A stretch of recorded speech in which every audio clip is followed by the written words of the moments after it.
Kalau tidak mampu mengatakan satu hal yang baik, maka diam adalah yang terbaik.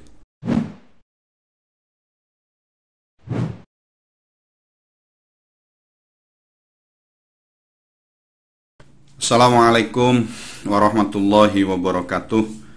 Bismillah, alhamdulillah, assalatu wassalamu ala rasulillah, amma ba'dah. Para pemirsa yang dirahmati Allah subhanahu wa ta'ala, semoga kita semua selalu dalam lindungan Allah ta'ala, diberikan kesehatan, diberikan keluasan dalam rezeki, dan dipanjangkan umurnya. Amin ya rabbal alamin. Para pemirsa yang dirahmati Allah subhanahu wa ta'ala, akhir-akhir ini kita melihat banyak sekali gejolak di tengah-tengah masyarakat kita ini. Entah penyebabnya apa, yang jelas bangsa kita sekarang sedang dihimpit oleh berbagai macam masalah, dihimpit oleh berbagai macam fitnah. Maka sebaiknya kita sebagai seorang mukmin harus mencari cara bagaimana keadaan bangsa ini kembali menjadi tenang, harus mencari cara bagaimana keadaan masyarakat kita ini kembali menjadi tentram. Ada satu nasihat yang kita bisa ambil dari Al-Quran, yang memang fungsi daripada Al-Quran itu adalah petunjuk. Oleh karena itulah, kalau kita memang betul-betul seorang mukmin, maka mari kita berpegang nasihat-nasihat, tuntunan-tuntunan yang sudah ditetapkan oleh Allah subhanahu wa ta'ala.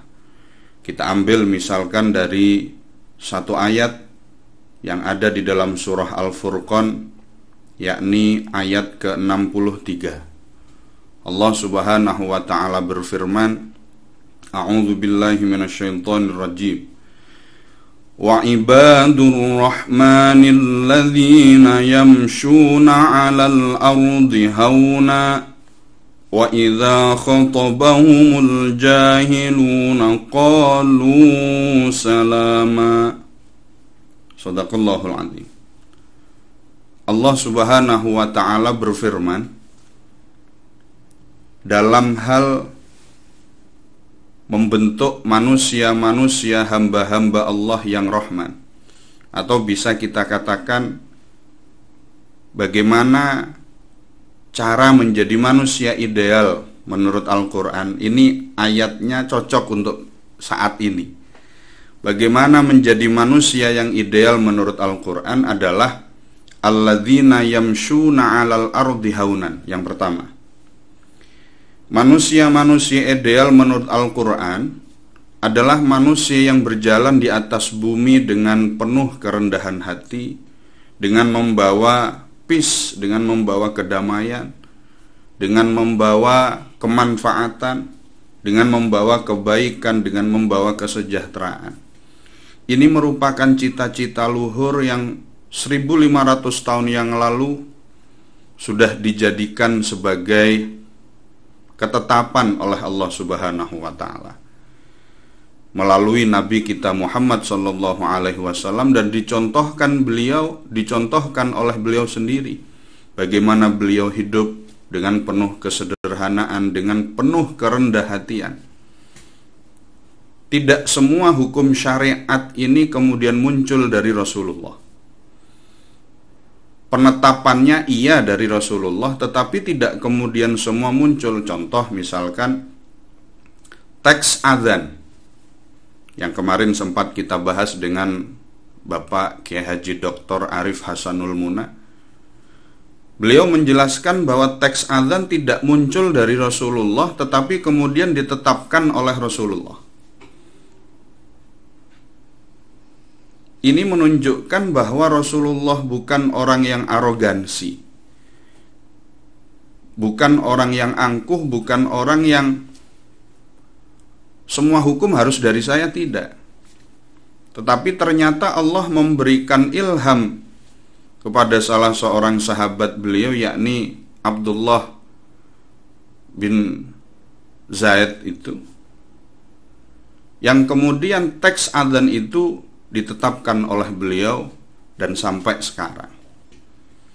Oleh karena itulah, nasihat pertama dari surah Al-Furqan ini dan bisa kita terapkan dalam kehidupan sehari-hari adalah, ayo kita belajar menjadi orang yang rendah hati. Kita belajar menjadi orang yang tidak semena-mena dengan jabatan kita, dengan derajat kita, dengan panggilan kemuliaan kita.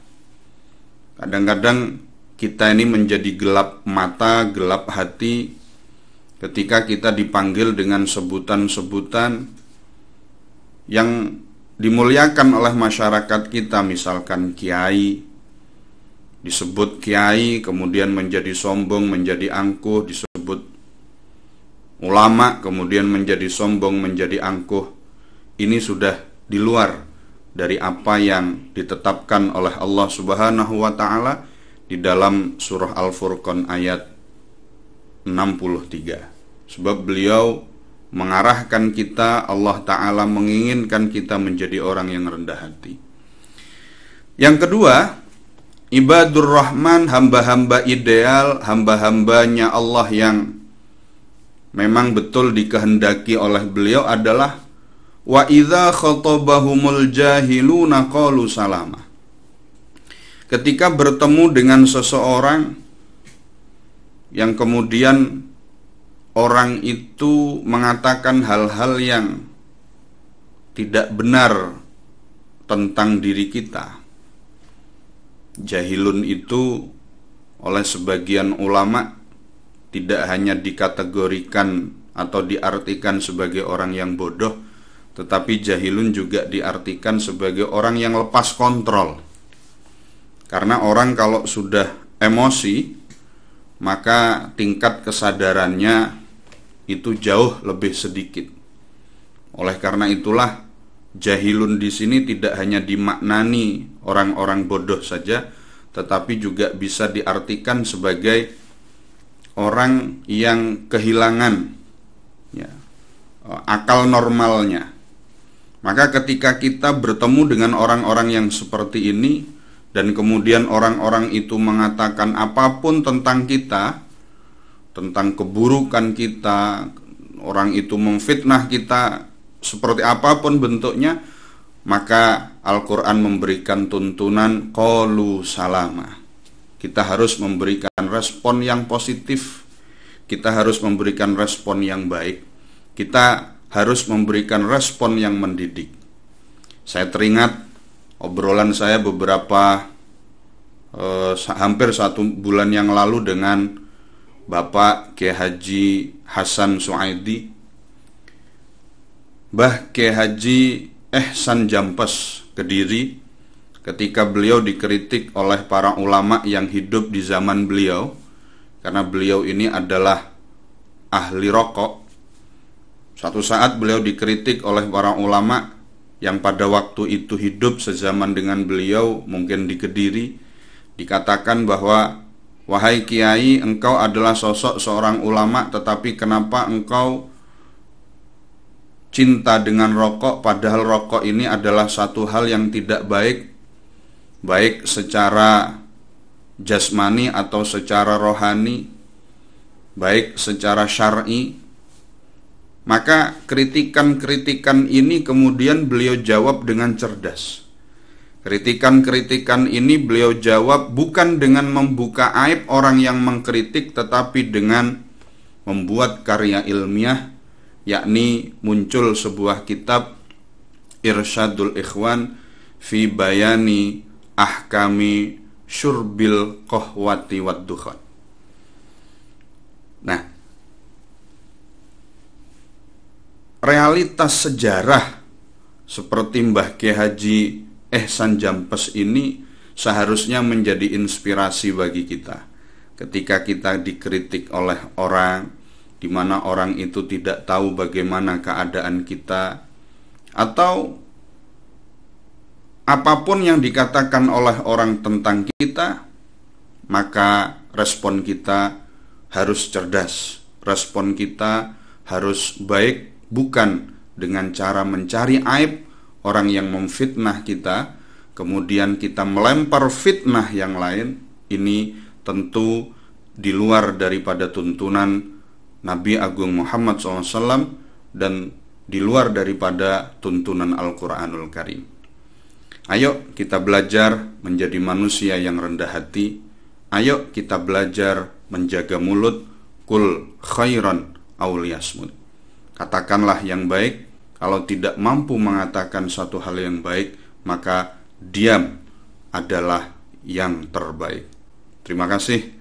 Wassalamualaikum warahmatullahi wabarakatuh.